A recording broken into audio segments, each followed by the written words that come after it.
الله دی نور کړه لند ستونزو سا قبول دی قدم هر قدم شاشنا رسول مقبول ملګرو ته وایي راځي احوال کرسي د پاره مازیګر کې ورشو کله چې ورځي د الله رسول ولیدو چې درس په بستر باندې پروت دی او درس نه دی راځي د مرض نه راځي ننګور نصرت د الله ذوالجلال وعده دکړه تا من مات دنیا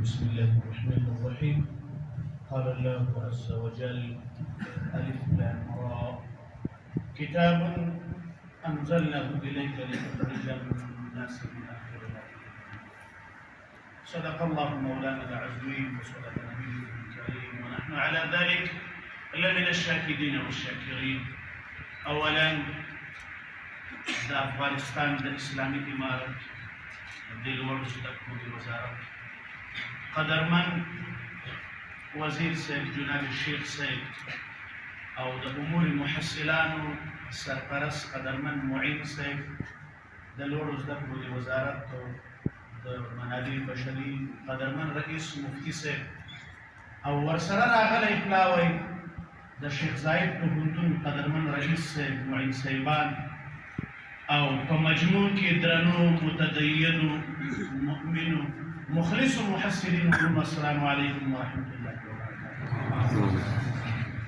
ثانيا مناسبة ندى ځکه قدرمن مشر تشریف فرما دی چې په مخ کې خبرې وکړ د هغه خبرې او توصیې دا زموږ د استاد دپاره یو چانس او موقع ده دوه خبرې محصلینو تاسې له د خوشحالۍ زیری دی او د الله حمد او ثنا ادا کوي چې ستاسې لوړ رتبه مشران تاسې له ستاسې پوهنتون ته راځي او ستاسې د احوالو نه ځان خبروي دا سفرونه سیاحتي سفرونه نه دي دا نظارتي سفرونه دي د دې سفرونو موخې هغه خنډونه لرې کول دي چې ستاسو پر مخ کې په مادي او معنوي لحاظ باندې پراته خنډونه دي چې هغې د منځه وړل دي تاسې سره د نږدې نه کتل دي لکه سړی چې خپل فامیل ته توصیه لري داسې توصیه تاسې له خپل مشر لري دا ستاسې دپاره یو چانس او زیری دی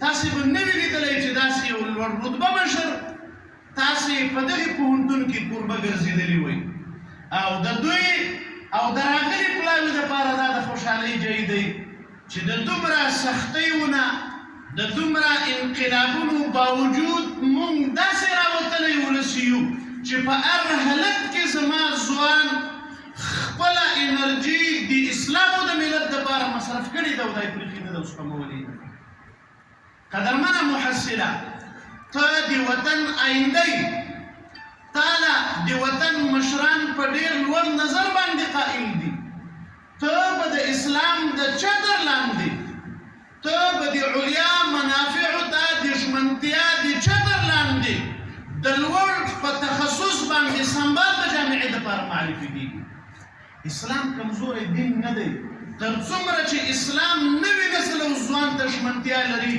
په نورو ادیانو کې دا ژمنتیا د نوي نسل دپاره نشته الله محبوب صلی الله علیه وسلم فرمایي د قیامت په ممتاز او سخترینه ورځ کې د الله د عرش د سوري لاندې به هغه 18 کلن ځوان ناست وي چې خپله ځواني او انرژي د الله د دین دپاره استعمال کړي وي او مصرف کړي وي ستا افتخار دی دا ستا کمال دی قدرمنه محصله کنز العمال هغه د حضرت طلحه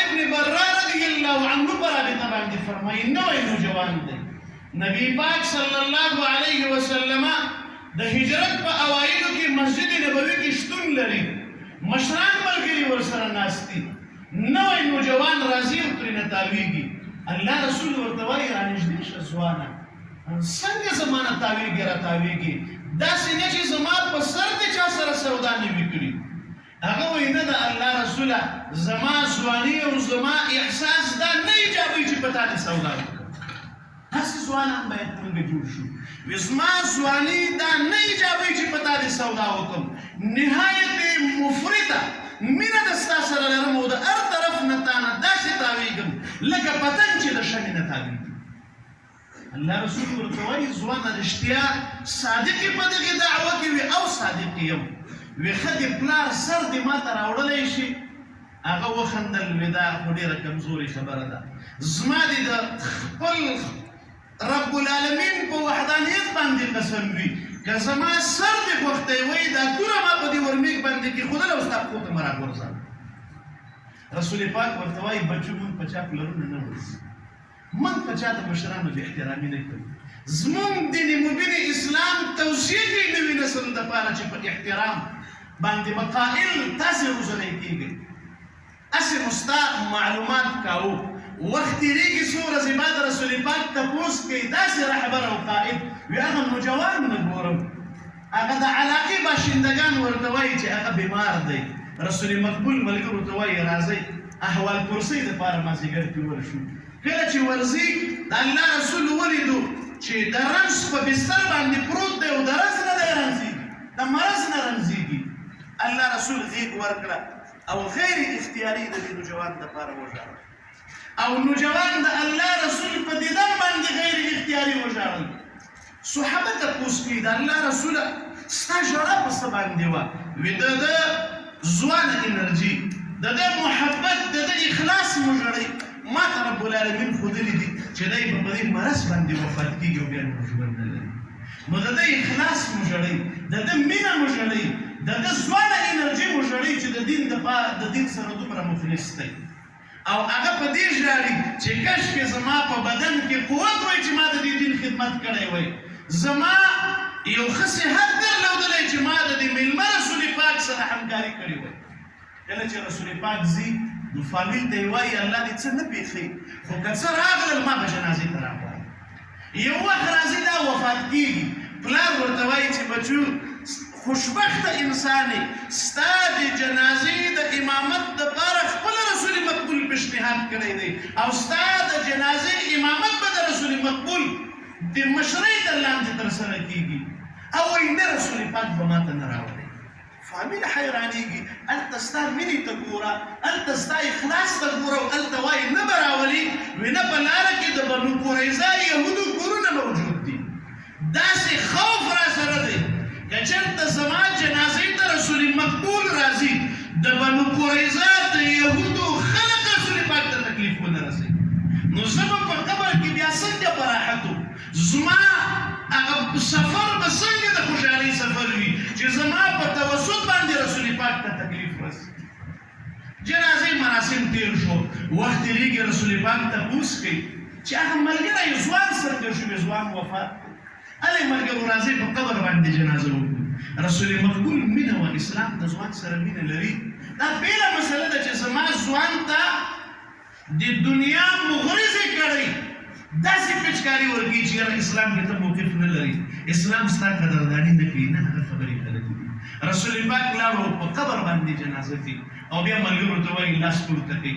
صحابه لاس پورته کوي، اللهم القیت والحق بحیث تضحک الیک وهو یضحک. یا رب العالمین وی زما یو ملګری تاله درغلی دی او ربه داسې ملاقات ورسره وکړه تضحک الیه، ربه ته دله وخانده او زما دغه نوجوان ځوان دې تاله وخاندي. منظور دا دی چې ربه زما د دې نوجوان نه ته راضي اوسېږه، ربه زما نوجوان دې ستا په پرېکړو باندې راضي اوسي. صحابه وایي قسم په الله من ډېرو دا تمنا وکړه چې کاشکې د طلحه رضی الله عنه په ځای په دې قبر کې مونږ دفن وی او دا دعا راته شوې. ملګري دا ته موقف لري، د تتمې په شکل یو خبره درته کوم. تکالیف به راځي. محصله د تحصیل په دوران کې خلک تکالیف ګالي. قاضي عیاض رحمه الله په ترتیب المدارک کې لیکلي دي امام مالک رحمه الله به درس تلو او تحصیلي دورې مخې له پرته وه، نو بیا به یې پلار ته ووي چې بابا مسافري لرم سره سره نشته دی. پلار به یې ورته وي چې بچیه زه په جبه کې څه نه لرم. وی راځه بچیه دغه دې کور موږ لاړې ورته وایو چې په دې چت باندې خلک اچي. وی راځه بچیه دا دوه لاړې به درته راوسپړم او په دې بازار کې به یې خرڅ کړم، په دې باندې به ته کرایه او مصارف کوې. الله څومره لوی شخصیت ترېنه جوړ کړي. عبدالله ابن مبارک رحمه الله د امام بخاري رحمه الله استاد فرمایي، هغه وایي زه په درس کې ورته ناست وم عبدالله امام مالک رحمه الله ته، وی فلدعته عقرب 10 مرات، لس وارې امام مالک رحمه الله په درس کې لړم وچیچلو، خو قسم په الله که درس له تغییر ورکړی دی. درس یې نه دی پرېښی، قال رسول الله نه دی پرېښي. وی زه ورغلم چې استاذ ګرامي ستا دا رنګ لس دفې تور او سور او سپین شو، دا ولې؟ وی دا لړم وچیچلم، زما دا ملا نه ده، زما لمن ته لږ راجګه کړه چې ومه لیدلو تور لړم یې په ملا باندې پروت دی، لس دفې چیچلی دی. صاحب اواز په دې کړی و، وی اجلالا لحدیث محمد صلی الله علیه وسلم، ما له د الله د رسول د حدیثونه حیا راځي. د هغې نه شرمېږم چې د هغه حدیث وایم او زه به حدیث پرېږدم او وایم چې راشه لړم زما د ملا نه لرې کړه. ملګریه ته نیت ما ته به نیت برابر ساتي، په دغه نیت باندې به تحصیل کوو. انما الاعمال بالنیات، چې الله د اسلام خدمت به زه په دې عصري زده کړو باندې کوم، ربه د ملت خدمت به زه په دې عصري زده کړو باندې کوم. دا یو خبره ورونو عصر او نړۍ دې ته رسېدلې ده. اکثریت ملګري څوک د فیسبوک د لارې، څوک په مستعارو ایډیانو بس د اسلام د تخریب دپاره، د مشرانو د تخریب دپاره قلم لاس په لاس دی او خلک زموږ د داسې نقاطو نه سوء استفاده کوي.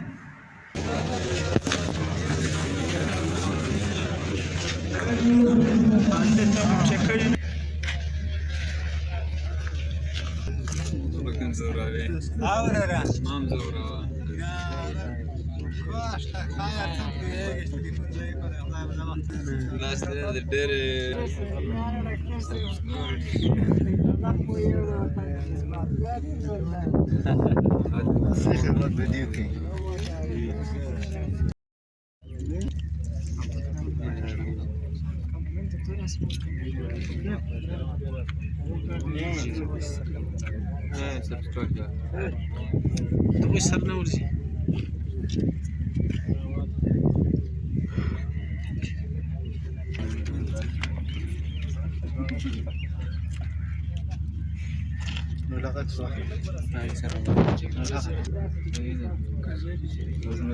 ولا اللي شات ايه انجنيرانو من داش دعالته بس طيارة كم ريال مدك الراحة ايوه في ورنوس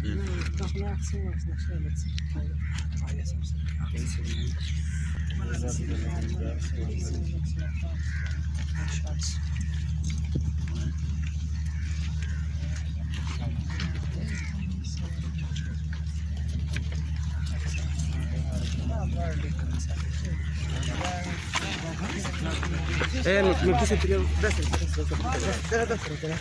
ايه مكسرين ولا مش نفس الشيء